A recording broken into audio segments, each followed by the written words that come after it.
자, 계속 율법에 대해서 살펴보겠습니다. 오늘 율법과 또 양심에 대해서 살펴보겠는데요. 로마서 2장 보겠습니다.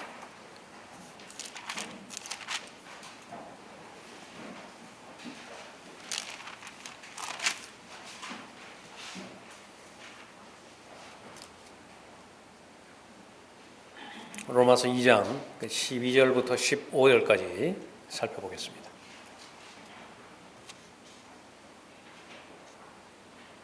율법 없이 죄를 지은 사람들은 모두 율법 없이 멸망할 것이요 율법 안에서 죄를 지은 사람들은 모두 율법에 의하여 심판받게 되리니 하나님 앞에서는 율법을 듣는 자들이 의인이 아니요 율법을 행하는 자들만이 의롭게 될 것입니다.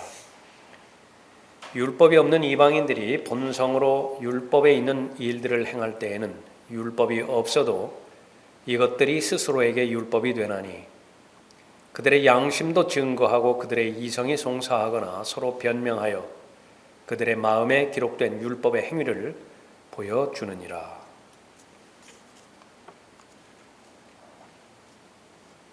율법을 기준으로 볼 때에 율법이 주어진 이스라엘 민족과 율법이 주어지지 않은 이방인을 구분해서 말씀하고 있죠. 모두 다 죄 아래에 있음을 말씀하시는 것입니다. 모든 이방인들도 죄 아래에 있고 모든 이스라엘도 그 죄 아래에 있다라고 하는 사실이죠. 이 본문에서는 이제 율법이 오기 전에 이방인들 그들은 이제 양심의 법 아래에 있었다라고 하는 사실을 알려주시죠. 모세 이전에는 어떠한 법이 있었던 것인가? 그 교재에 나와 있는 것처럼 이 죄라고 하는 것은 하나님의 법을 범하는 것이죠. 두 가지로 나누어서 살펴보겠는데 하나는 경계를 넘어가는 것이고요. 하나는 관역에서 비켜가는 것입니다. 경계에서 넘어가는 것, 그것이 바로 범하는 것이다. 요한일서 3장 4절에서 언급하고 있죠. 죄를 짓는 자마다 또한 율법도 범하는 것이니 죄는 곧 율법을 범하는 것이라. 여기서 말하는 율법을 좀 확장하면 창세기 3장에서 아담이 범죄했던 그 죄도 포함이 되어지는 것입니다. 분명히 하나님께서는 경계를 정해 주셨죠. 그 경계를 넘어가서는 안 되는 것인데 그 경계를 넘어감으로 인해서 범죄했던 것입니다. 그 선과 악의 경계를 넘어가는 것이죠. 그래서 그 창세기 3장 5절에 보면 너희가 그것을 먹는 날에는 너희의 눈이 열리고 너희가 신들과 같이 되어서 선과 악을 알게 되는 줄을 하나님께서 아심이라. 그러니까 눈이 열린다라고 하는 말, 선과 악의 지식을 갖게 된다라고 하는 말은 로마서 2장에서 살펴봤던 양심과 직접적으로 관계가 있습니다. 그래서 이 선과 악을 알게 하는 이 나무, 그 열매, 그것은 양심의 나무라 그렇게 말해도 그렇게 됩니다. 그 전까지는 선이 무엇인지 악이 무엇인지 알지 못했지요. 그러나 이제 알게 된 것입니다. 알았다고 한다면 이제 책임을 물어야 되는데 선에 대해서는 행해야 되고 악에 대해서는 행하지 말아야 되는 것입니다. 옳고 그름을 이제 식별할 수 있는 그런 그 상태가 되었죠. 그 소리가 이제 마음으로부터 들리기 시작한 것입니다. 양심의 소리죠. 아담으로부터 태어나는 모든 사람들 모두가 다 이 양심의 소리를 가지고 있습니다. 그 양심의 소리라고 하는 것은 무엇이냐? 도둑질하는 것이 죄가 아니라고 그렇게 인정할 만한 사람은 없다라고 하는 것입니다. 거짓말이라든지 간음이라든지 살인이라든지 이 모든 부분들은 다 죄라고 하는 사실을 누가 가르쳐주지 않는다 하더라도 자신의 마음 안에 있는 양심을 통해서 잘 알게 되어지는 것이죠.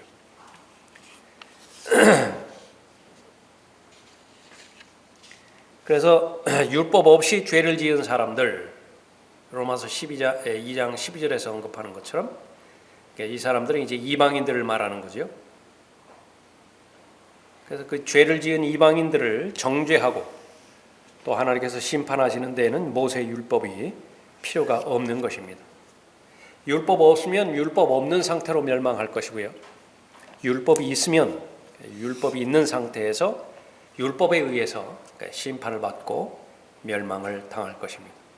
율법 안에서 죄를 지은 사람들은 유대인들을 말하죠. 율법이 주어졌고 십계명이 주어졌는데 그 율법과 십계명이 주어졌다라고 하는 사실 자체만으로 구원받는 것은 아니죠. 그것을 다 지켜야 됩니다. 어떻게 지켜야 되느냐라고 하는 것은 모든 것을 영원히 지켜야 돼요. 그 가운데 하나라도 범해서는 안 되는 것이고 지금 이 순간 다 지켰다고 해서 의미가 있는 것이 아니라 영원히 지켜야 되는 것입니다. 그것은 불가능한 것을 알 수 있는 것이죠. 그래서 이방인들에게는 기록되지 않은 그 율법이 자신들의 마음 안에 있기 때문에 양심이 증거한다 그랬습니다. 14절에 다시 보시면 율법이 없는 이방인들이 본성으로 율법에 있는 일들을 행할 때에는 율법이 없어도 이것들이 스스로에게 율법이 되나니 그들의 양심도 증거하고 그들의 이성이 송사하거나 서로 변명하여 그들의 마음에 기록된 율법의 행위를 보여주느니라. 이방인들에게는 지켜야 될 율법이 없어요. 또 지켜야 될 십계명도 없죠. 구약 성경도 없습니다. 그러나 본성으로 알고 있다고 성경은 언급하고 있습니다. 본성의 내용은 무엇인가? 그것은 바로 율법에 기록되어 있는 동일한 내용들입니다. 그래서 아무리 교육받지 못한 사람들이 말하는 소위 미개한 부족들이라 하더라도 이 도둑질이 나쁘다는 것을 알고 또 그 사회가 유지되기 위해서는 그 도둑질한 도둑에 대해서는 그 죄인에 대해서는 반드시 벌을 가하죠. 그것이 바로 양심이 제 기능을 행하고 있다라는 것을 입증하는 것입니다. 그래서 도둑질한 자에게 상을 주지 않고 벌을 내리는 것은 바로 양심 때문에 그렇습니다. 간음 역시 마찬가지죠. 지금 이 시대에는 이 양심을 어떻게 하면 그 기능을 없앨 것이냐에 모든 그 철학, 교육 이것이 집중되어 있습니다. 자기 마음대로 살고 싶어 하는데 걸리는 것 두 가지가 있습니다. 하나는 하나님의 말씀이라고 하는 이 성경이고요. 또 하나는 자신 안에서 그 외치는 양심의 소리입니다. 이것이 얽어매는 것이에요. 그래서 이 현대인들은 이 두 가지를 제거하기 위해서 동원할 수 있는 모든 것들을 다 동원하는 것입니다. 창세기 20장에서 이방인 왕 아비멜렉에 대한 기록이 나오죠. 배경을 보면 아브라함이 이제 필리스티아 땅으로 거주하기 위해서 이동하죠. 자신의 아내가 그 사라가 이제 혼인한 그 신분인 것을 알게 되어지면 자신이 죽을 것을 그렇게 염려를 해서 거짓말을 하죠. 아브라함의 그 거짓말을 이 아비멜렉이 그대로 고지듣죠. 그렇게 해서 누이라고 그랬으니까 자신의 아내로 그렇게 취합니다. 그때의 이 배경은 이제 사탄은 이 약속된 씨에 대한 공격이 바로 영적 전쟁이기 때문에 창세기 3장 15절 이후로부터 계속된 마귀의 공격은 그 씨를 혼잡하게 만들거나 그 씨를 제거하는 데 집중이 되어 있었던 것이죠. 그러니까 만약에 아브라함의 씨를 혼잡하게 해버리면 이 여자의 씨가 나오지 못하게 되어지는 것이죠. 하나님께서는 간섭을 하십니다. 창세기 20장 3절에서 그러나 그 밤에 하나님께서 꿈에 아비멜렉에게 오셔서 그에게 말씀하시기를 보라 내가 데려간 여인으로 인하여 내가 죽은 사람이 되리니 이는 그녀가 다른 사람의 아내임이라 하시더라 그랬습니다. 하나님께서 이 사실들을 알려주시지 않았다고 한다면 그냥 아내로 삼아버리는 것이겠죠. 그래서 이 사건이 일어날 때는 십계명뿐만 아니라 구약 성경이 없던 때였죠. 그러니까 이 모세가 율법을 받기 전까지 이 노아라든지 아브라함이라든지 이 사람들은요 2500년간 지내온 것입니다. 2500년 동안 모세의 법 없이 생활해 온 것이죠. 하나님께서 성경이 있어야 그 성경을 통해서 말씀하실 텐데 지금 영감으로 주신 하나님의 말씀인 성경이 없어요. 구약 성경이 없어요. 그럼 어떻게 개입하셔서 말씀하신 것인가? 그건 무궁무진합니다. 다른 방법을 통해서 계시하시고 경고하시는 것인데 대표적으로 꿈이죠. 구약에서는 많은 꿈이 나오고 또 환상이 나오죠. 아비멜렉에게는 이 꿈을 통해서 범죄하지 말라고 경고한 것입니다. 내가 간음을 저지른다고 한다면 나는 반드시 너를 죽일 것이다. 그렇게 말씀하셨던 것이죠. 아비멜렉의 반응은 무엇입니까? 나는 그것이 간음인 줄 몰랐습니다.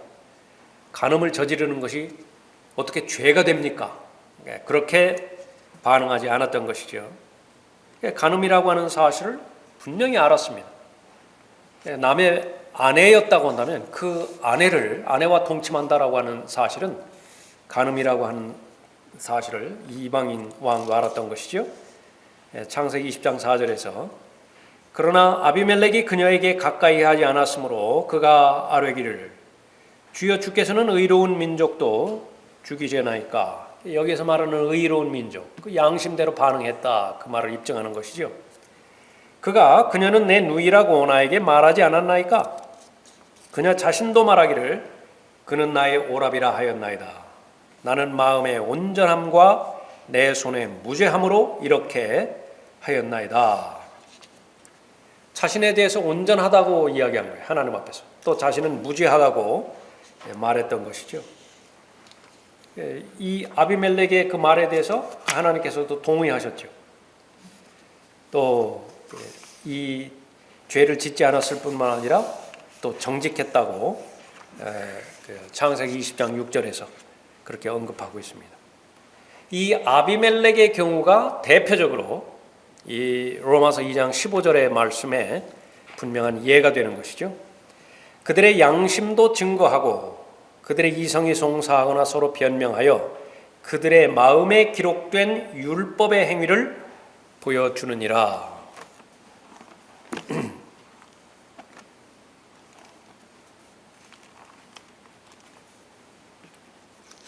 15절의 그 말씀이고요. 그래서 14절에서도 율법이 없는 이방인들이 본성으로 율법에 있는 일들을 행할 때에 아비멜렉의 경우 보면 율법이 없어도 그것이 스스로에게 율법이 된다라고 하는 사실을 아는 것입니다. 그래서 그 양심의 법에 순종했을 때에 하나님께서는 아비멜렉이 순종하는 것을 아셨죠. 그래서 범죄한 것으로부터 막으셨던 것입니다. 그러면 이 양심의 상태는 어떤 것인가? 사람마다 다 달라요. 이 양심은 온전한 것이 아닙니다. 가변적이죠. 이 양심은 얼마든지 무뎌질 수 있고요. 또 더 나아가서는 마비될 수도 있습니다. 약해질 수도 있고 불완전해질 수도 있어요. 그래서 이 양심만을 가지고서는 하나님 앞에 자신이 얼마만큼 떳떳한 것인가 그것을 결코 확신하지 못합니다. 입증하지 못해요. 나는 양심대로 살아왔기 때문에 하나님으로부터 나는 정죄받지 않을 것이다. 그런 사람은 아무도 없어요. 그것은 하나님께서 판단하실 그런 일입니다.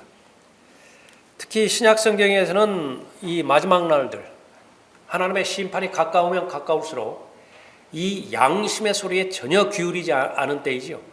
대표적으로 창세기 6장에서 홍수의 심판이라든지 소돔과 고모라의 심판이라든지 분명히 본성이 있다고요. 본성이. 그 본성 가운데 가장 최소한의 본성은 두 가지라고 해요. 다른 육체끼리 섞이지 않는 것이고요. 여기서 말하는 다른 육체는 땅에 속한 육체와 하늘에서 내려온 영적 존재죠. 둘이 섞이면 안 돼요. 그건 본성으로 안다고. 또 하나 아는 것은 동성끼리 합하는 것은 양심이 절대로 허락하지 않는다는 사실을 아는 것입니다. 남자와 남자끼리, 여자와 여자끼리, 그것은 전혀 그 양심의 소리가 아닌 것이죠. 그런데 그것을 아무 거리낌 없이 행할 때가 된다고 한다면 그것은 하나님께서 직접적으로 그 내리실 심판의 바로 그때임을 성경의 교훈을 통해서 알 수 있는 것이죠. 우리가 살고 있는 이때가 바로 그때예요. 그러니까 그것이 일반화되어 버렸을 때, 심지어 합법화되잖아요. 무슨 동성결혼이라든지 동성연애라든지 이런 말들을 씌워가지고 그것을 합법화시켰을 때 다른 죄들이야 뭐라고 그렇게 그 말하겠어요. 무슨 뭐 간음이라든지 음행이라든지 이런 부분들은 다 풀어버렸잖아요. 다. 그때는 가장 어려운 때입니다. 그래서 그 양심이 화인 맞을 수 있다라고 하는 사실을 보여주는 것이죠. 디모데전서 4장 2절이죠. 그들 자신이 양심이 화인을 맞아 위선으로 거짓을 말하리라. 양심이 화인을 맞으면 결과가 어떻다고요? 거짓말 할 수밖에 없어요. 변명할 수밖에 없다. 하나님 앞에 모든 사람들이 다 거짓말쟁이가 되려는 것입니다. 자, 그렇게 되면 더 이상 잘못한 일을 했음에도 불구하고 전혀 죄책감을 느끼지 못해요. 그래서 성경에서는 사람을 많이 그 진리의 지식이 이르지 못한 상태, 하나님과 동행하지 못한 상태를 짐승과 비교해서 기록하고 있죠. 짐승과 다를 바가 없어요. 짐승이 무슨 죄책감이 있나요?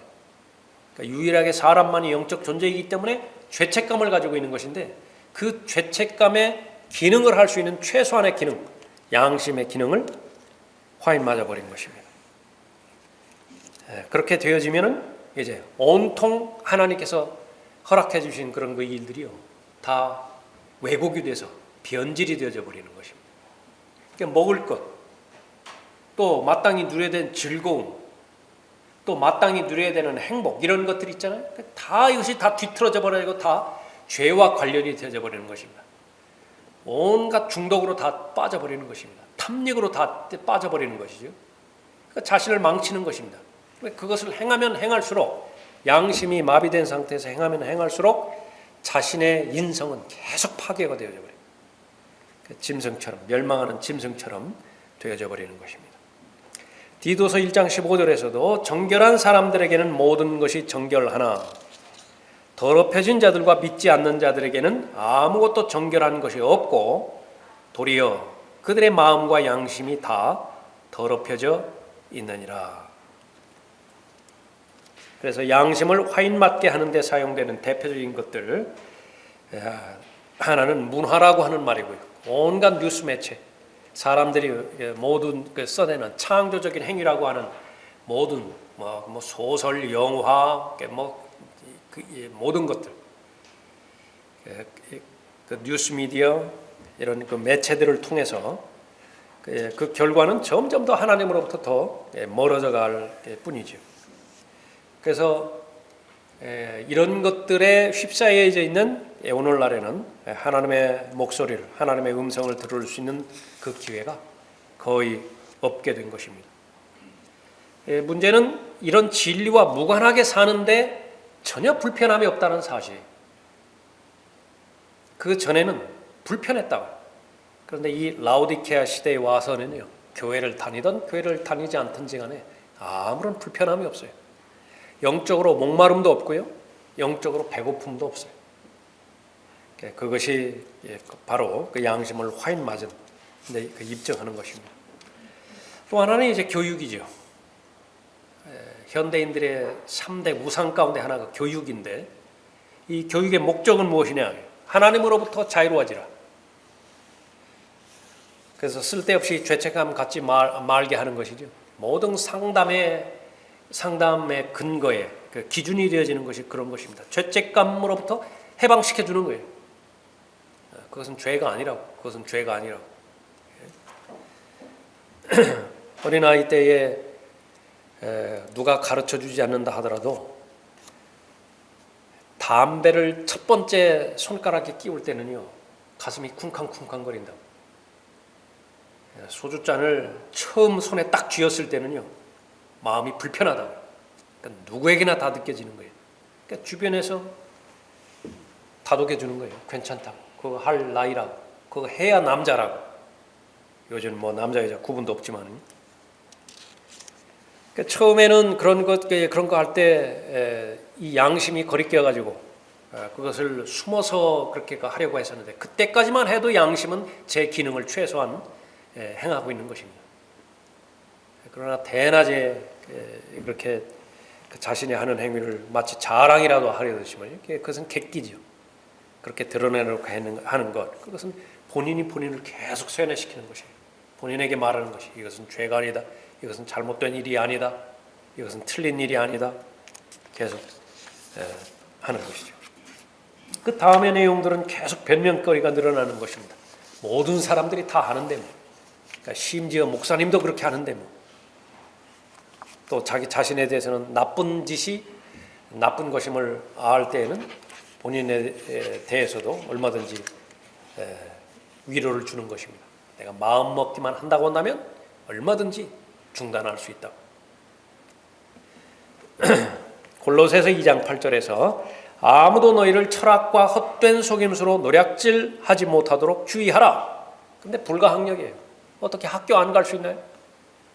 학교 가서 들은 것은 뭐예요?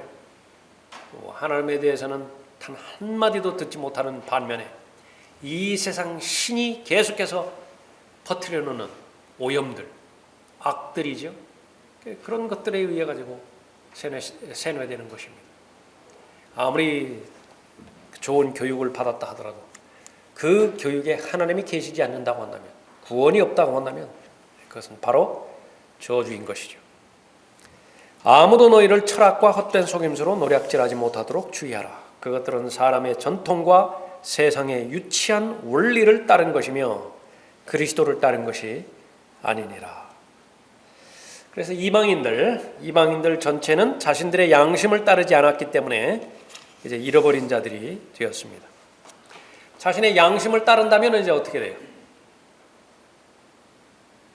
구약 시대 때에는 자신의 양심을 따라서 행했다고 한다면 많은 사람들을 하나님께서 구원해 주셨습니다.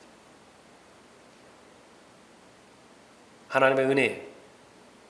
신약 시대 때는요, 복음을 들어보기 전에 양심을 따라 살았다고 한다면 반드시 그 사람에게 복음을 들을 수 있는 기회를 마련해 주세요. 그것이 구약과 신약과의 차이죠. 대표적인 사람이 코넬료입니다. 또 이 사도행전 10장에 나오는 코넬료이죠. 그 양심대로 살았어요. 그 양심대로 살았기 때문에 하나님께서 이 베드로라고 하는 복음 전파자를 통해서 이 복음을 들려주시는 것이죠. 그 다음에는 이제 본인의 결정이에요. 복음을 받아들일 수도 있고 받아들이지 않을 수도 있죠. 받아들이지 않으면 지옥 가는 것입니다. 받아들이면 구원받는 것이죠. 이방인의 경우는 바로 그런 부분입니다. 자, 모세 이전에는 기록된 율법, 즉 모세의 율법이 없었다는 말이죠. 그래서 아담부터 모세까지 2500년간 바로 이 성문화된 그런 법이 없었던 것입니다. 자, 율법은 십계명과 기타 모든 계명들을 다 포함한다. 그러니까 좁은 의미에서는 십계명을 말하기도 하고요, 넓은 의미에서는 하나님의 법 전체를 다 의미하기도 하죠. 특별히 출애굽기에서 세 부분으로 나뉘어질 수 있죠. 도덕에 관련된 율법이 출애굽기 20장에 나와 있는 십계명이고요. 또 생활에 관한 법이 21장부터 24장까지, 의식과 제사에 관련된 법이 출애굽기 25장부터 40장까지입니다. 이 안식교에서는 이 법을 둘로 나눕니다. 하나는 모세의 율법이고 또 하나는 주의 율법이에요. 여호와의 율법이라. 그래서 십자가에서 예수님의 보혈이 흘려졌을 때에 모세의 율법은 폐해졌지만은 하나님의 법은 폐해진 것이 아니라 그렇게 언급하고 있어요. 그 하나님의 법은 십계명을 말하는 것이거든요. 십계명 안에 무엇이 들어 있습니까? 안식일이 들어 있다. 지금 이렇게 짐승을 잡아서 제사 지내는 그런 모든 의식법이라든지 그런 부분들은 다 폐기가 되었지만은, 그러나 하나님의 율법은 폐기된 적이 없기 때문에 안식일을 지켜야 된다, 그렇게 언급하고 있죠. 누가복음 2장으로 가서 보십시오. 누가복음 2장.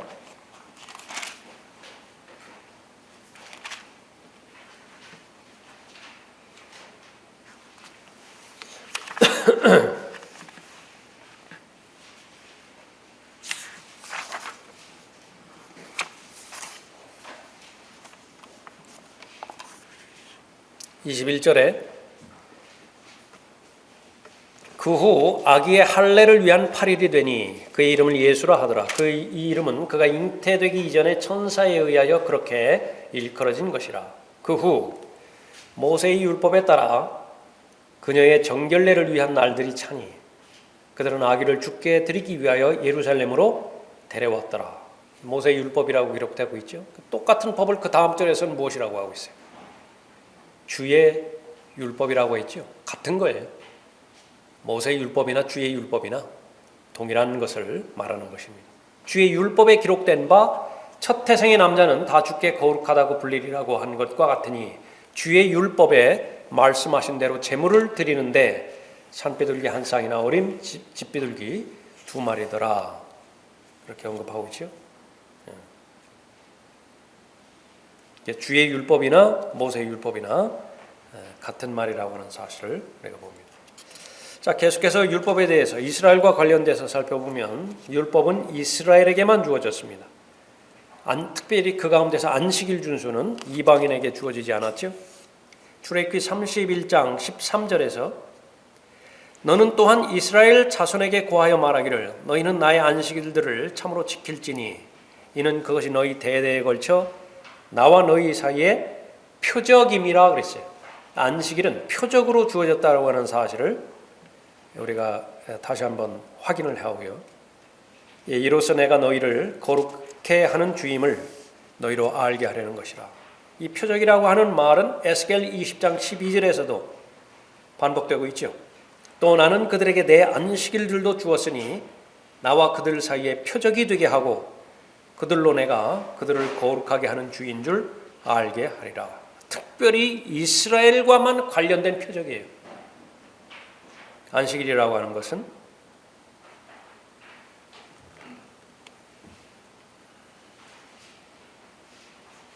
그래서 이 안식일이라고 하는 이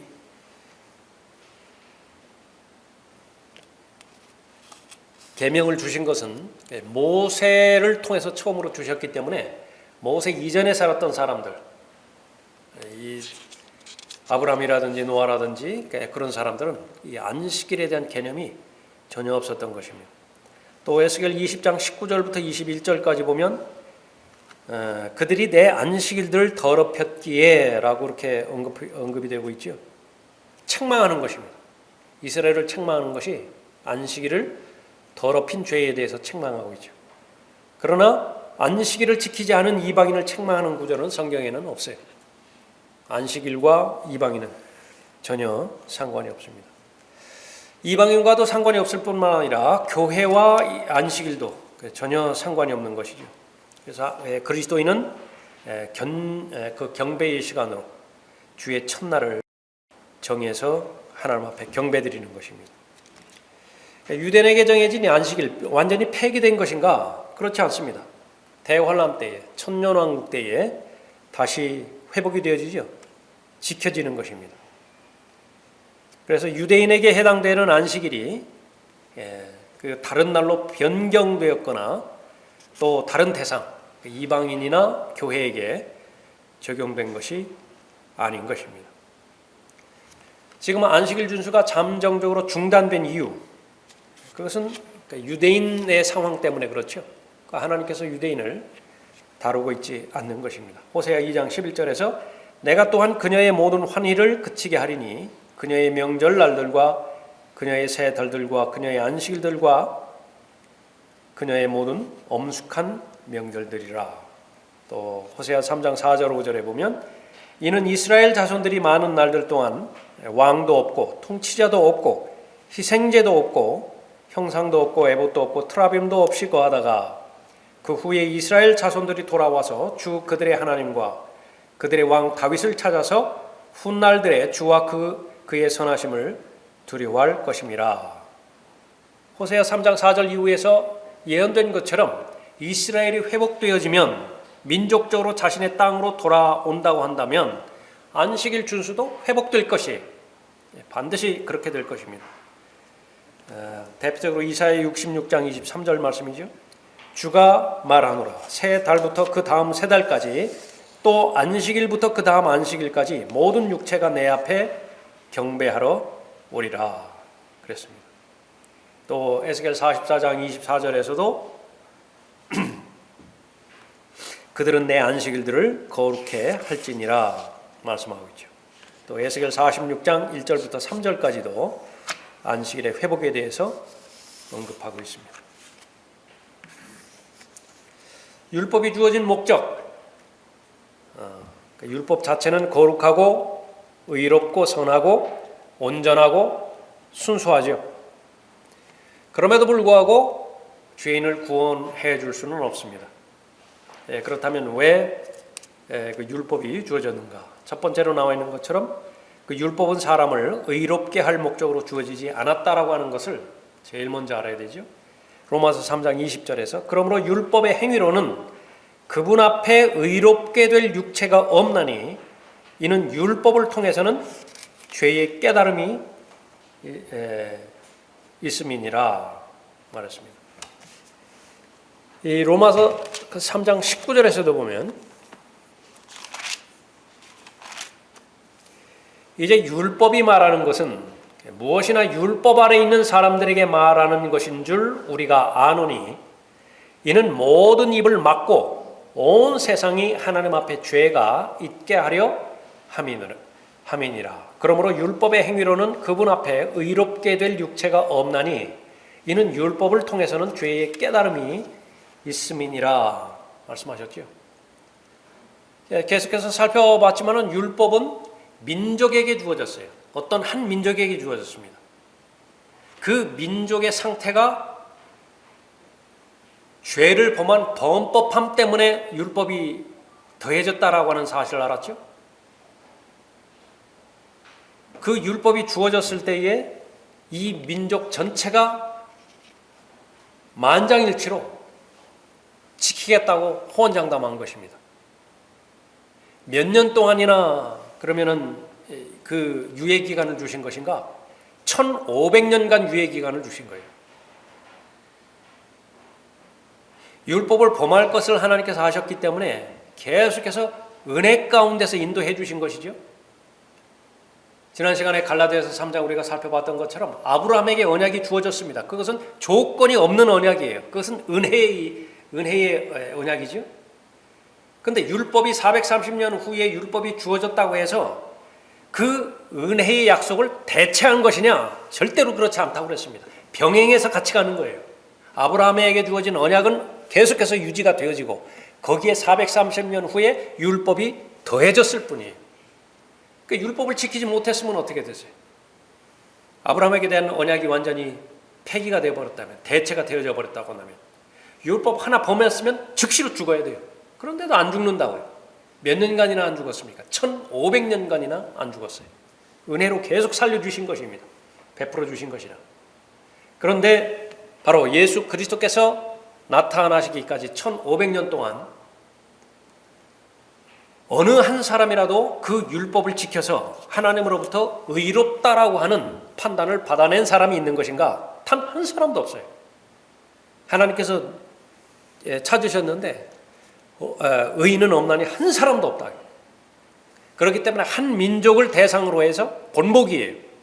1500년 동안 영적인 실험을 한 결과 그건 100% 실패예요. 그러면 다른 이방인들에 대해서 시도할 필요가 있는 것인가? 없어요. 너무나 충분하게 입증이 된 것입니다. 그러니까 결론은 무엇인가?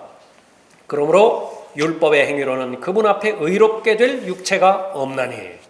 이건 경험적으로 입증한 거예요. 이는 율법을 통해서는 죄의 깨달음이 있음이니라 언급하고 있죠. 자, 율법이 주어진 목적 이 부분은 다음 시간에 하도록 하겠습니다.